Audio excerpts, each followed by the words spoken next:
On the subject of school insanity, we're seeing school districts like the Washington, D.C. school district mandate the vaccines for 12 and up, or they can't come back to school.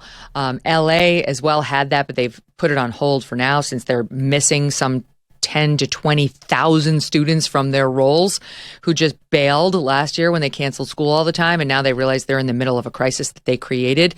I've seen a school district in Louisiana make mandates on the vaccines. And here's my question to you. If you haven't gotten your kid the vaccine yet, and you're being told he can't enroll this year unless he gets it, is there any point to that, given that they're now working on new vaccines to combat Omicron? So it's an admission that the current vaccines are really not that effective against Omicron.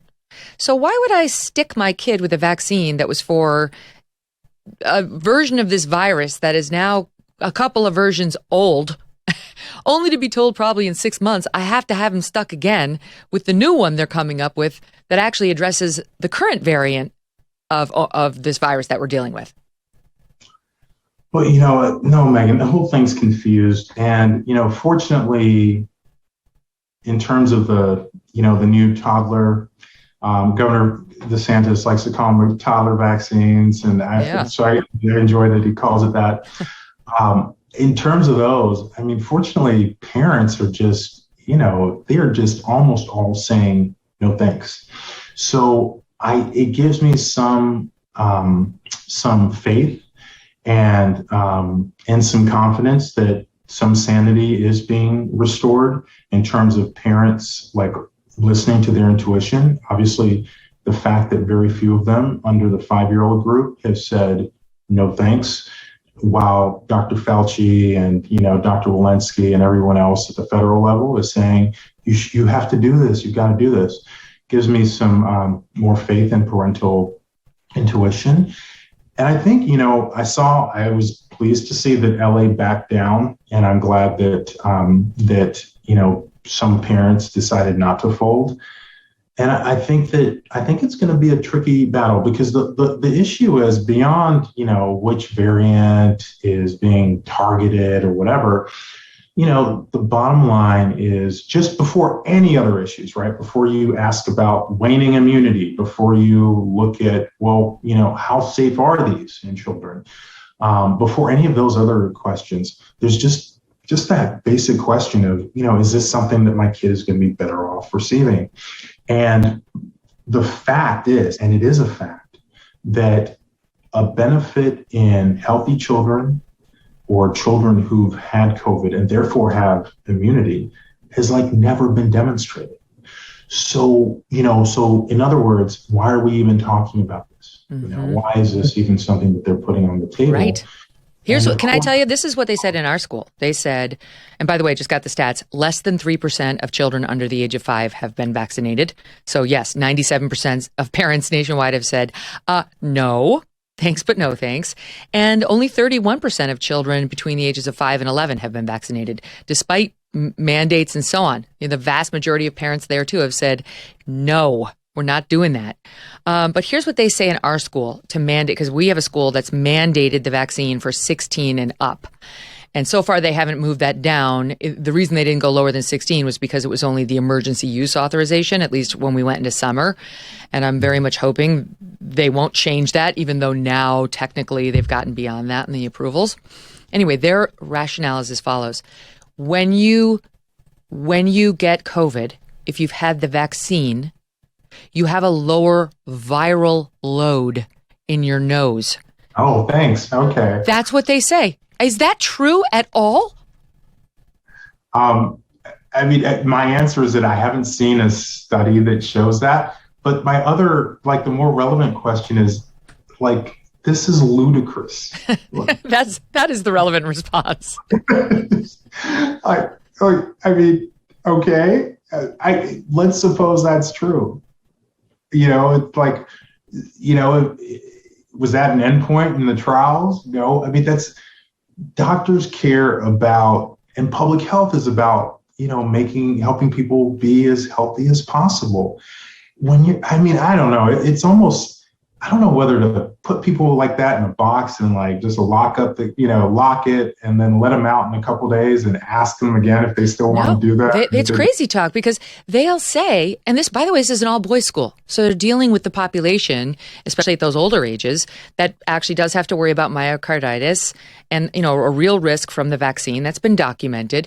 So you ask them on the other side, well, okay, even if you do have an increased viral load, if you haven't gotten the vaccine in your nose, what does that do? That potentially makes you more of a spreader, but getting COVID is sort of a foregone conclusion at this point. Just ask Joe Biden, just ask Anthony Fauci.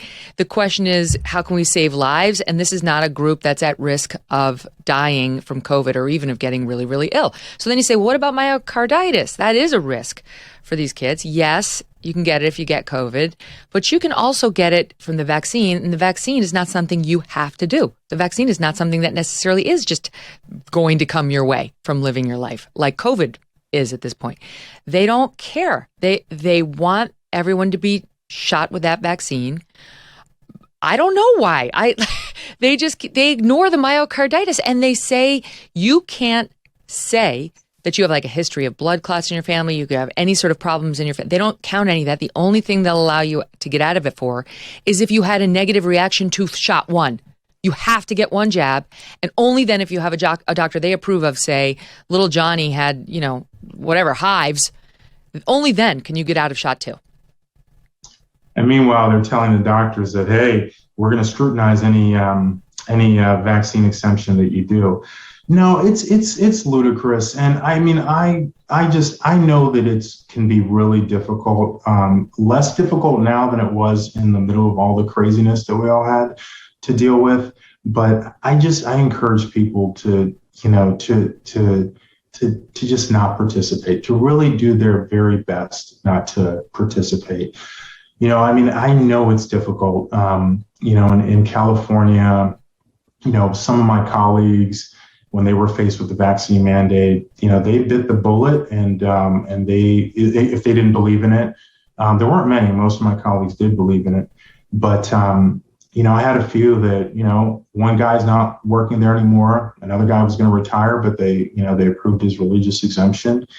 And, my wife and I, when we had to move to Florida, if like the crazies had gotten their way and instituted vaccine mandates for flying, we'd have driven to Florida, Mm-hmm. So I know it's not easy, and I know it's way beyond not easy, but it is courage that changes the world. And with every person that makes that step, it makes it a little bit easier for the next person. And courage always rules the day. That would definitely, if enough parents say, take a hike to the administrators at any school, that policy is done. If you're like me, you're growing more and more concerned about the future.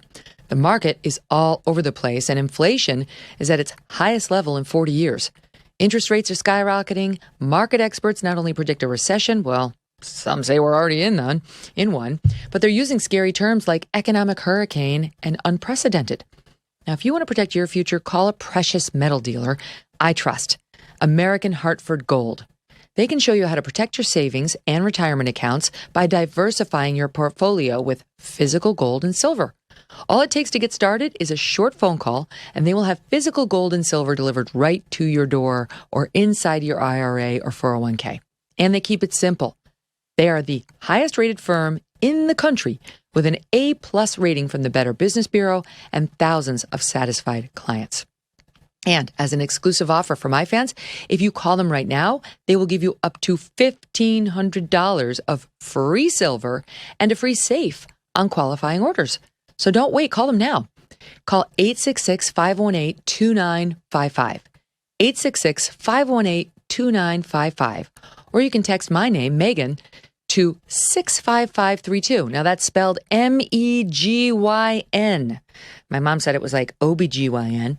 MEGYN. Text MEGYN to 65532. All right? That's calling 866-518-2955 or text MEGYN to 65532. Hey, thanks so much for watching. If you like what you just saw, hit the subscribe button for more clips and full episodes.